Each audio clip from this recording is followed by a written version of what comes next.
had never been a bestseller. Given the setting, I was surprised to find that somebody had been passing time reading. The paperback was entitled The Age of Murder and Storm. The blurb on the back mentioned Norse mythos and Ragnarok, the end of a Viking world with a terrible winter that covered the earth in ice, when vile crimes were rampant and all humanity lost. I could see how somebody impressionable might get it into their head that we were at the end of time. I was also beginning to see what the nightclub and its owner were all about.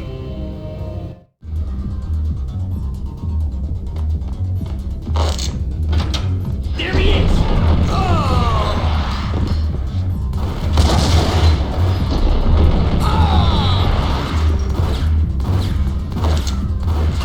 What the hell?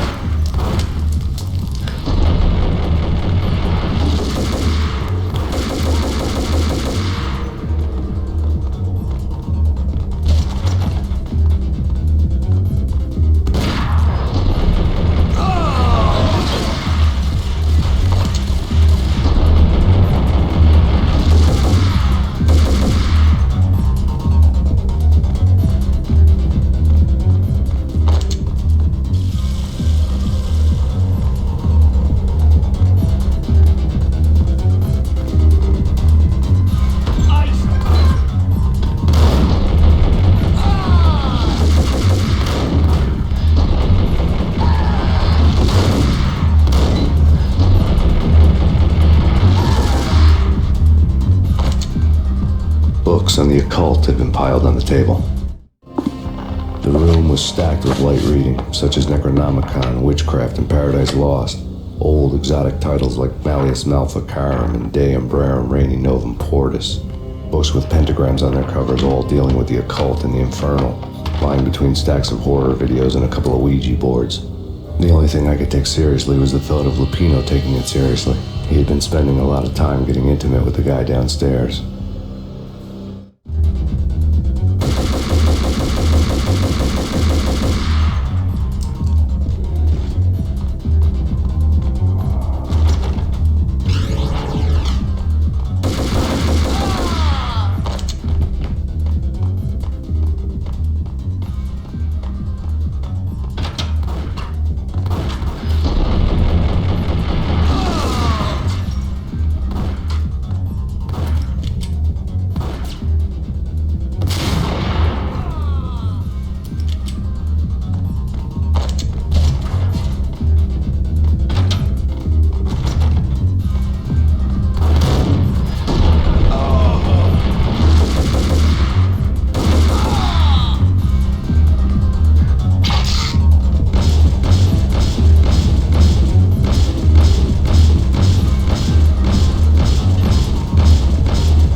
Karaoke never was my scene.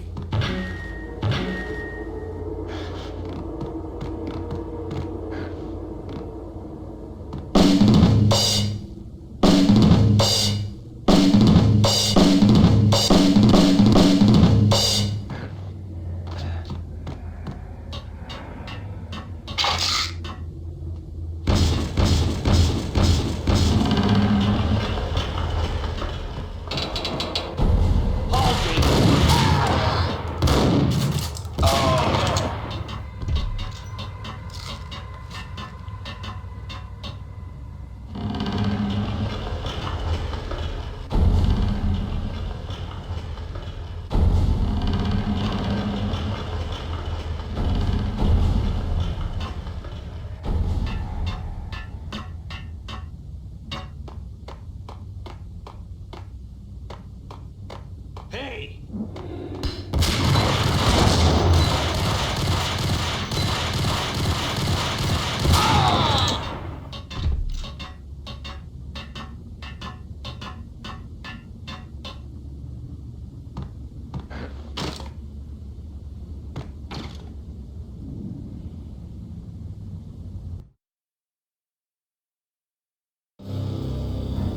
The backstage area led to Lupino's inner sanctum.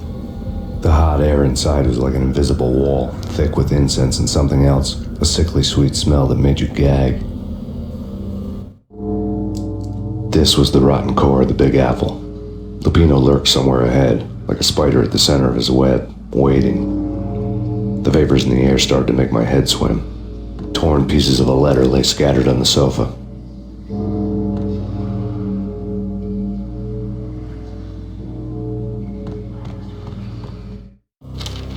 Punchinello had threatened Lupino in writing.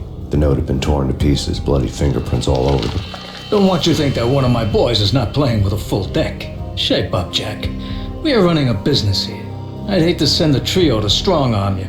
The trio were the Don's notorious henchmen. It was obvious that Lupino hadn't been intimidated by the threat.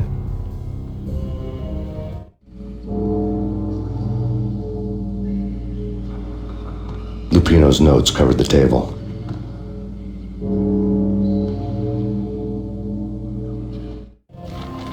Jack Lupino was crazy, all right.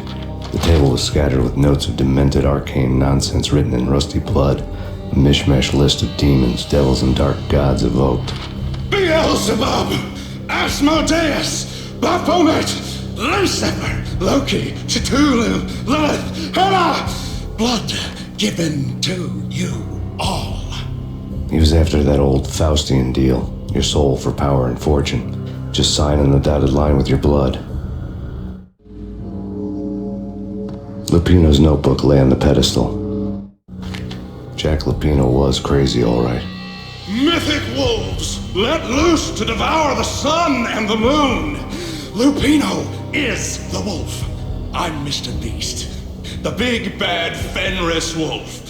I'm the end of the world man, wearing the flesh of fallen angels. After Y2K, the end of the world had become a cliche. But who was I to talk?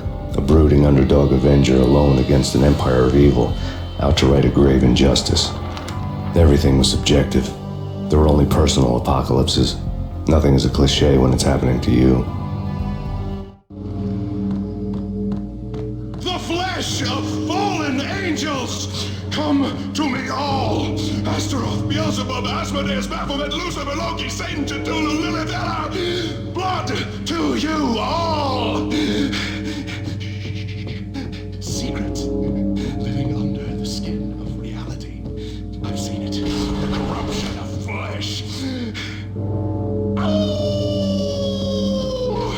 I'm the wolf, yeah! I am the wolf! It's close. It's coming. You have come. A witness to the end of time. Hey! It's now!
known there'd have to be a catch in it somewhere, and this one was the Empire State Building of catches. Lupino's pumped up and dying to go 15 rounds with a mutant alligator. And then he started this spooky monkey talk, straight from a bad dream. Mine. I have tasted the flesh of fallen angels. I've tasted the devil's green blood. It runs in my veins. I've seen beyond a world of skin, the architecture of blood and bow and arrow. Death is coming! She is coming, and hell follows with her. This is the twilight winter. I am ready to be her son. Her time is now, and all who stand in her way must die!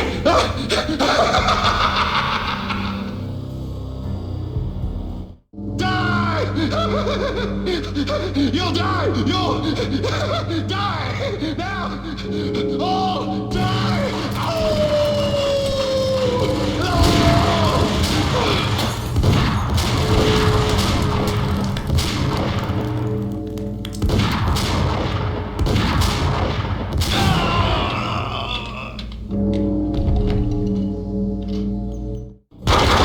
When Lupino finally went down, I wanted to make real sure he'd stay that way. V was a bad monster. Turned them into friggin' zombie demons from outer space. I think he's dead already. Huh? And that's when it happened. But dead or not, you've got the wrong guy. In stepped this knockout femme fatale holding a gun to my face. I returned the favor.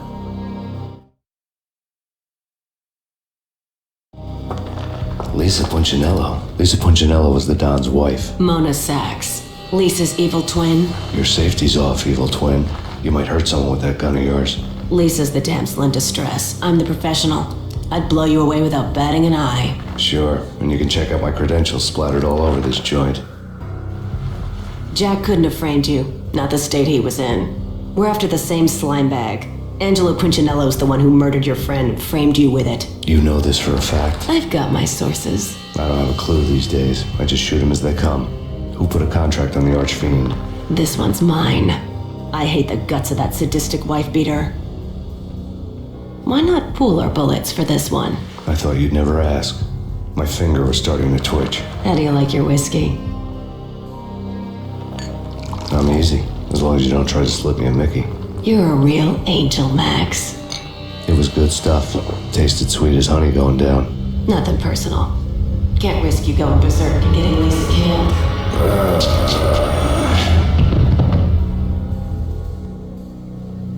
The nightmare was always the same. Violent shapes moving in darkness, old and ugly. The killer's mad laughter was a riddle filled with wicked innuendo.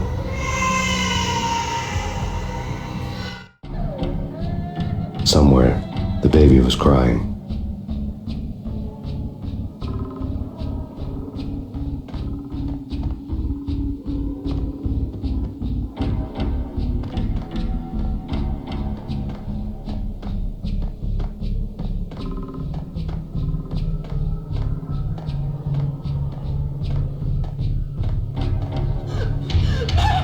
No, please, Max!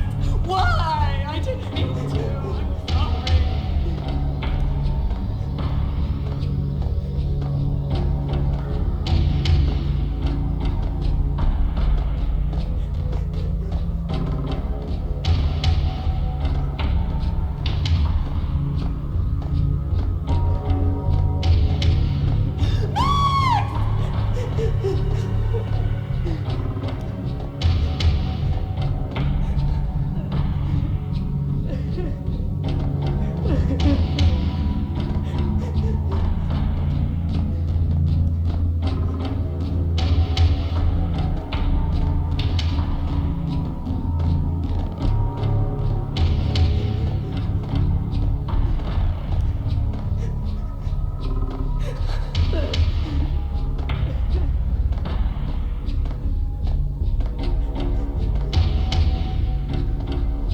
Should have known it when we found you snoring next to Lupino's corpse.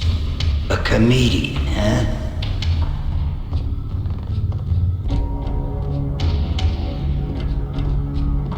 Michelle looked at me from the photo. The Payne family. Happiness captured in a Polaroid moment.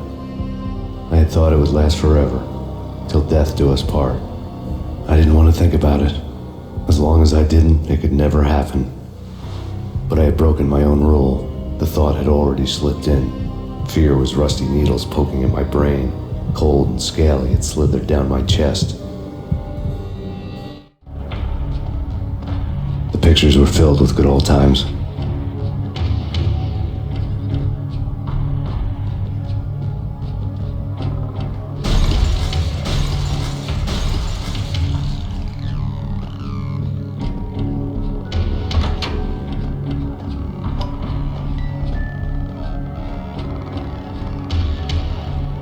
I really love to watch cartoons. Captain Baseball Bat Boy's my favorite.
No, please, Max. Why? I didn't mean to. I'm sorry.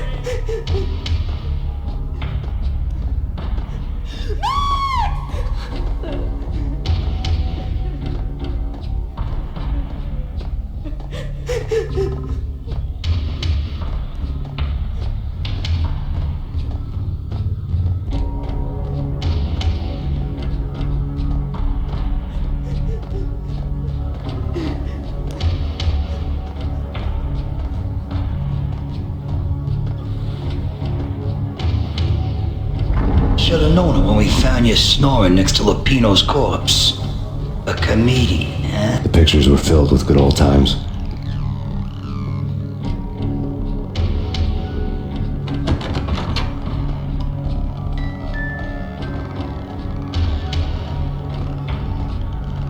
I really love to watch cartoons. Captain Baseball Bat Boy's my favorite.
no, please, God, no.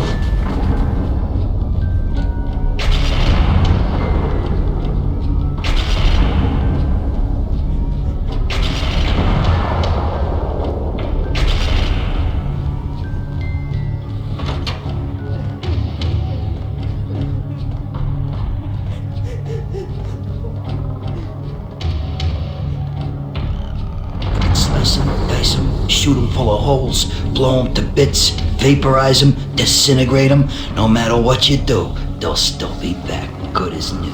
Michelle's diary lay on the table.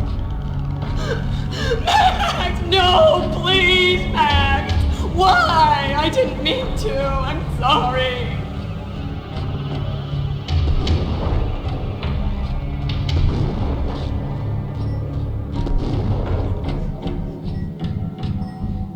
Murderer! You killed her! Nothing like that ever happens in the real world.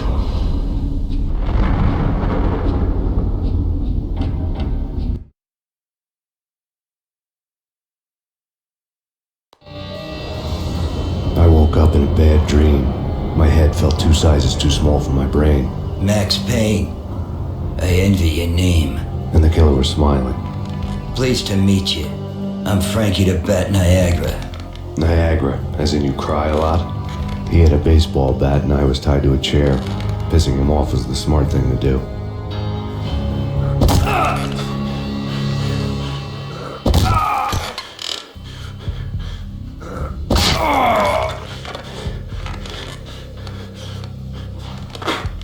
Nothing wrong with a little laugh now and then. Take me, for example. I love to watch cartoons. Cartoon violence is a fascinating thing. Let's take a break. I need to take a leak and maybe grab a cold one at the bar. Don't worry. I'll be back to finish this off. And then, it's checkout time. You play, you pay, you bastard. He swaggered out, and the door clanged shut behind him, locks clicking into place. Everyone makes mistakes. Mine hadn't been to crack jokes about the goon with the bat. He'd have cracked my skull regardless. It hadn't even been to trust a girl with a gun. I had blindly gone after the first bad guy on my hit list when I should have been aiming further up the ladder, at the head of the Punchinello family. I couldn't bring myself to be pissed at Mona. Guess I had a soft spot for a pretty face.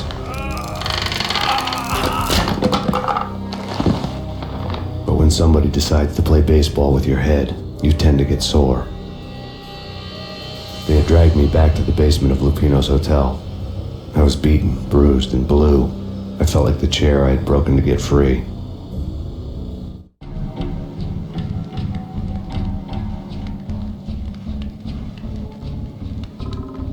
All I had was Niagara's bat, sticky with my own blood. Without a gun, I'd be no match for Frankie's men. I'd have to play hide and seek with them.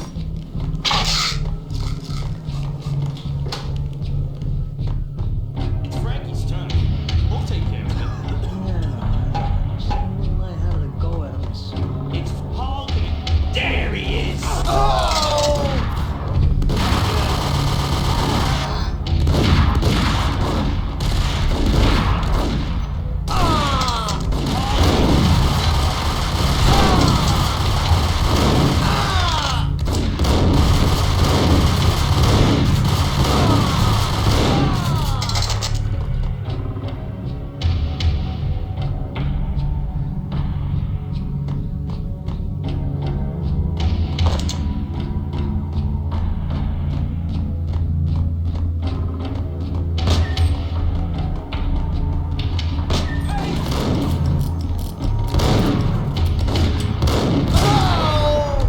Another newspaper caption for a murder scene. Frankie had left his calling card, a Captain Baseball Bat Boy strip, next to a sewer passage filled with bodies. You'd better not mess with Captain Baseball Bat Boy.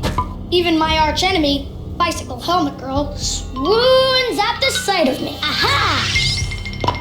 There were enough corpses to put a mass murderer to shame.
Things were fast going from bad to worse.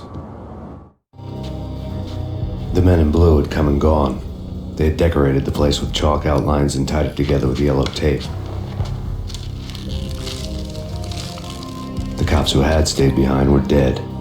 Frankie, his boys, and I had the place all for ourselves.